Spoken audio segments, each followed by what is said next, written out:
طبعا زي ما شفت في العنوان الفيديو ان انت لسه ما بداتش ثالثه ثانوي. طيب انا لو لسه ما بداتش مذاكره في ثالثه ثانوي اعمل ايه؟ ودي الفقره اللي احنا نتكلم فيها النهارده، مع ان ده مش محتوانا خالص. احنا محتوانا محتوى ترفيهي مش محتوى تعليمي. بس في وسط الفيديوهات كده نحب ان احنا نطلع نتكلم معاكم في شويه كلام انت تستفاد منه وانا هستفاد منه في المستقبل باذن الله. فالفيديو ده ليك لو انت لسه ما بداتش او انت بدات وعايز شويه نصايح. فمش عايزك تركز على الديكور اللي ورايا لان ده مش ديكور، لسه بنوضب وكل حاجه، واكيد باين قدامك ان انا لسه بوضب. فمحتاج بس ان انت تكمل الفيديو للاخر. الفيديو مش طويل خالص، الفيديو بسيط جدا ومش هياخد من وقتك كتير علشان تقوم تلحق مذاكرتك. يلا معانا.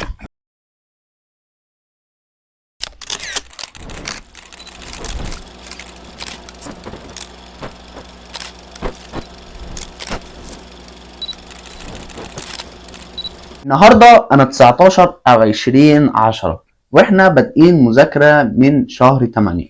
طيب يا حمزه انا كده بقالي شهرين او 3 شهور هما بادئين وانا ما ذاكرتش ولا لسه عارف اي حاجه عن المنهج. اعمل ايه؟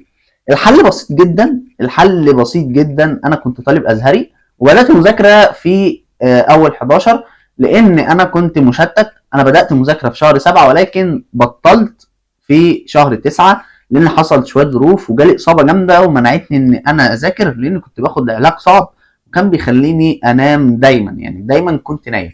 فايه الحل ان انا اكمل طريقي وان انا ابدا مذاكره؟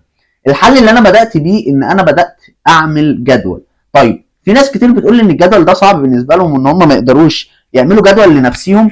فانا حابب اقول لك ما تقلقش، انا هديك جدول جميل جدا هتمشي عليه وهتظبط فيه يومك، وهيبقى في وقت ان انت تستريح ويبقى في وقت ان انت تعيش حياتك، مش هتقفل على نفسك. طيب ايه هو الجدول؟ انا هجيب ورقه ورقه كبيره من اي كشكول سلك كبير، هكتب فيه ايام الاسبوع كلها: سبت حد اتنين تلات اربع خميس. خميس هما انا مش عايز منك غير الخمس ايام دول. اي حاجه وقبل ما اكلمك في اي حاجه لازم تظبط يومك ولازم تصحى الفجر. طيب انا لو ما صحيتش الفجر اعرف ان انت مليون في المية ان انت اليوم بتاعك ضاع. طيب ليه بقى؟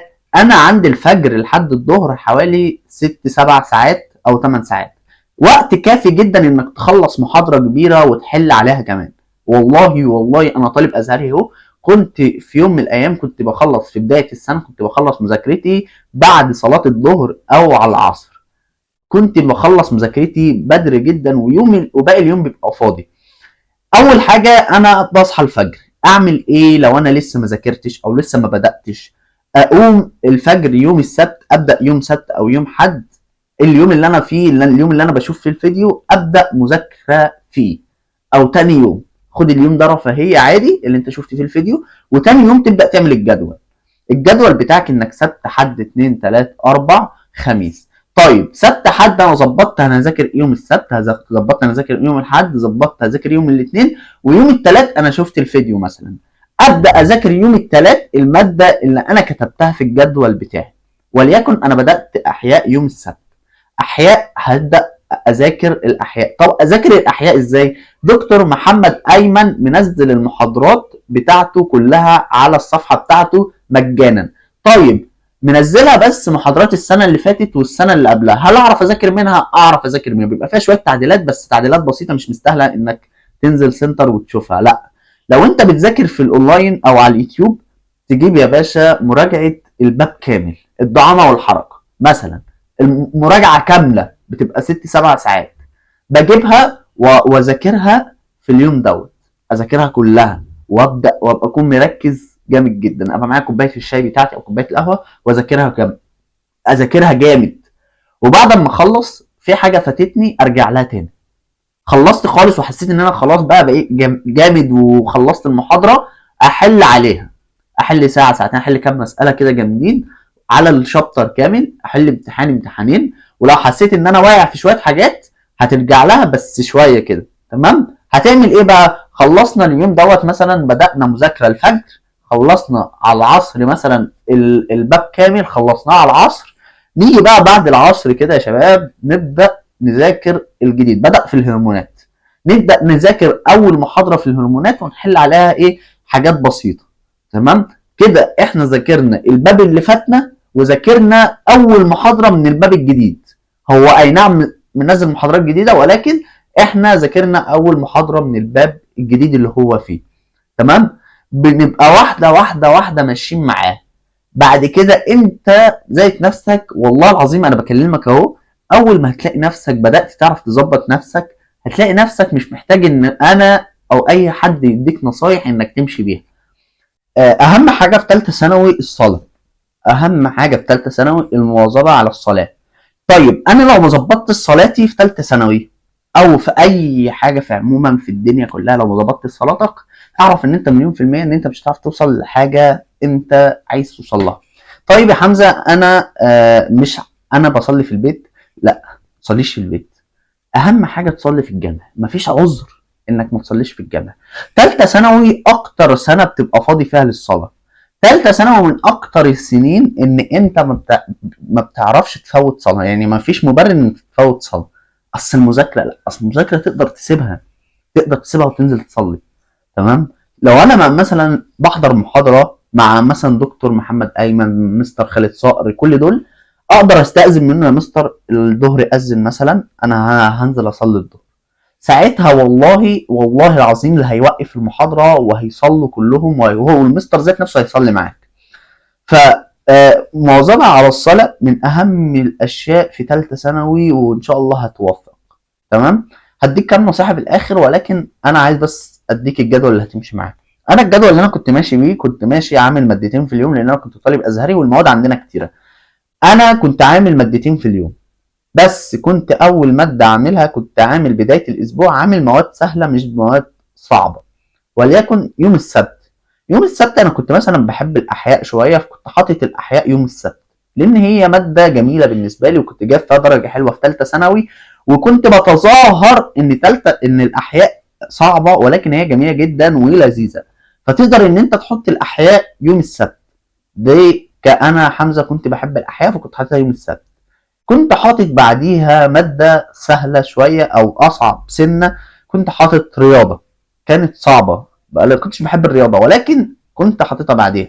وللعلم انا في الرياضه جايب النص، مش جايب درجه حلوه جدا، جايب النص. فمن اهم الحاجات ان انت تواظب عليها الصلاه، من اهم الحاجات ان انت تظبط جدولك.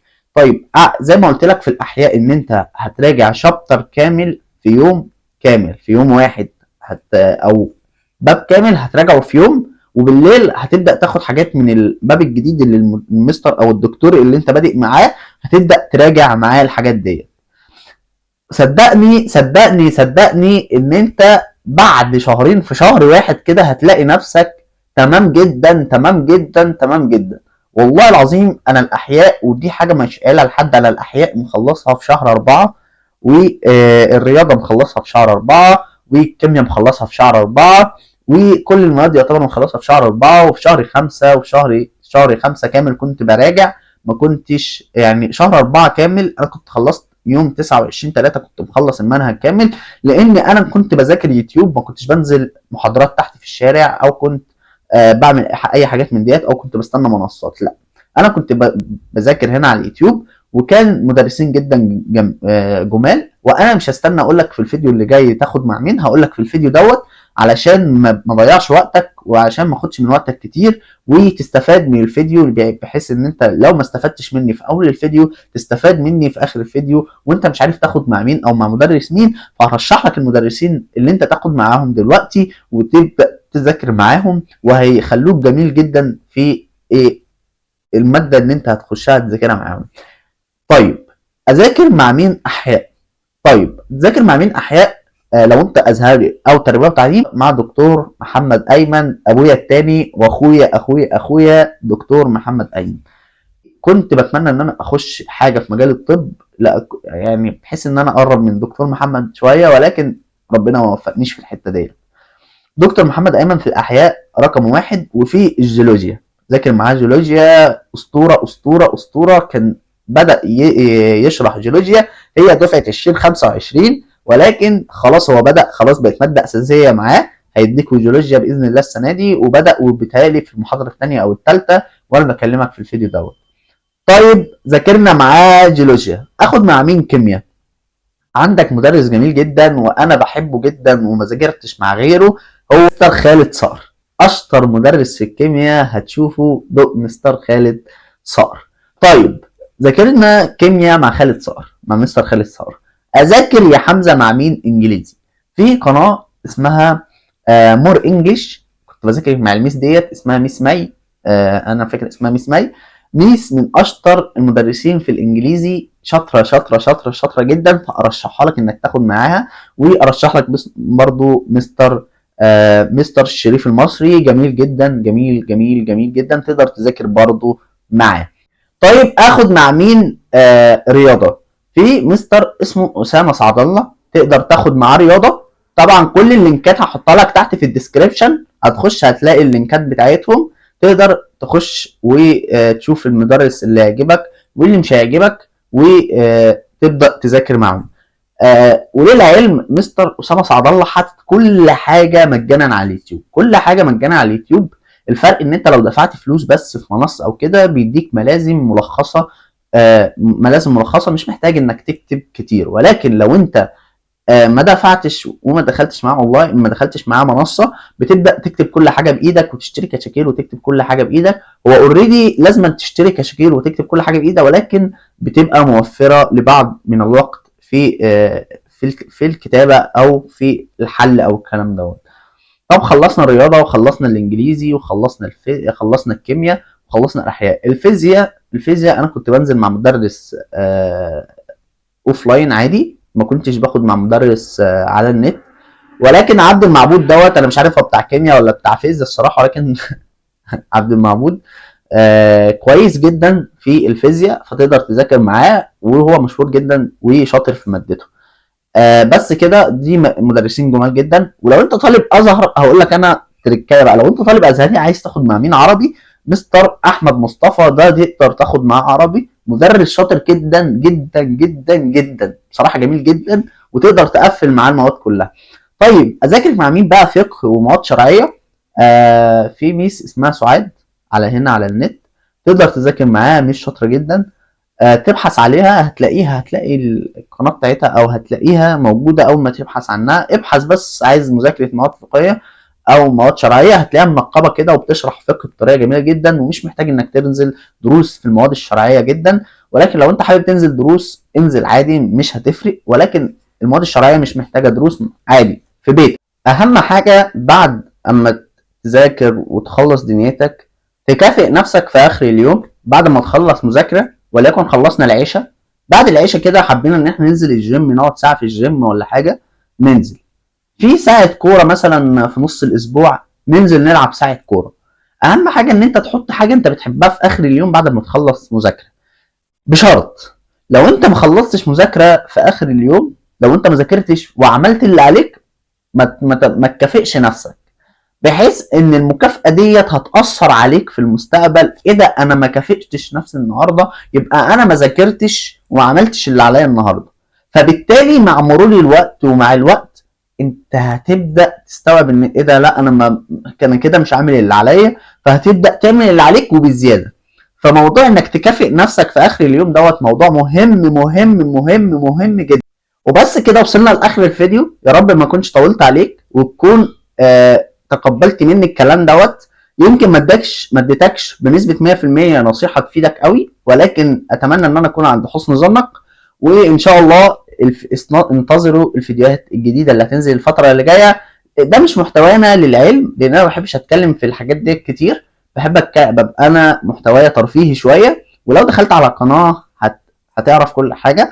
فاتمنى انك تعمل سبسكرايب وتدوس لايك وتفعل الجرس عشان يوصلك كل جديد. ولو انت طالب ثالثه ثانوي محتاجك السنه اللي جايه عشان انصحك شويه نصايح. ولو انت طالب ازهري فالفيديو دوت وانا كطالب صديق ليك، اعمل سبسكرايب وما تشيلوش، ها، هفيدك.